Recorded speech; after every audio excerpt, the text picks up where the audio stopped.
ਵਾਹਿਗੁਰੂ ਜੀ ਕੀ ਫਤਿਹ। ਅਸੀਂ ਮੀਰੀ ਪੀਰੀ ਕਲੱਬ ਘੋੜੇਵਾਲ ਵੱਲੋਂ ਇੱਥੇ ਆਏ ਹਾਂ ਤੇ ਅੱਗੇ ਘੋਨੇਵਾਲ ਪਿੰਡ ਜਾ ਰਹੇ ਹਾਂ ਤੇ ਮਿੱਟੀ ਦੀ ਸੇਵਾ ਲੈ ਕੇ ਉੱਥੇ 3.5 ਤੋਂ 4 ਕਿੱਲੇ ਜੋ ਹੈ ਬਹਿ ਗਿਆ ਤੇ ਉੱਥੇ ਮਿੱਟੀ ਦੀ ਬਹੁਤ ਲੋੜ ਹੈਗੀ ਹੈ।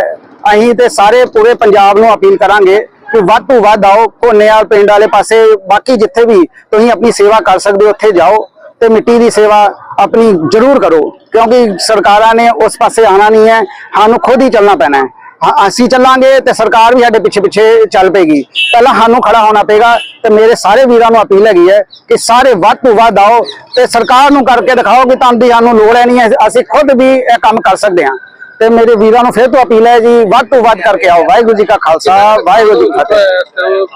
चंगा नुकसान होया जी, घर दे घर टुट गए, पैलियां पिंडां दे पिंड डुब गए, पैलियां ते लभ ही नहीं रही, झोने जो है वो एकदम खत्म हो गया। नुकसान बहुत ज्यादा, 7 बन मैनूं ने पता चलिया कि दस रहे कि टुटे है, ते नुकसान आले दुआले दे पिंडां दा बहुत ज्यादा होया, उत्थे झोना लभ भी नहीं रहा। असी गए सी, असीं देख के आए हैं, उत्थे झोने दा खत्म है। सरकारां अगे पता नहीं की करेगी। मैं अपील करना चाहना अपने NRI वीरां नूं भी, वो वध तों वध आन इत्थे देखण, सेवा करन ते जो कि साडा पंजाब फिर तों उठ खड़ा होए ते सानू किसी सरकारां दी लोड़ ना पए।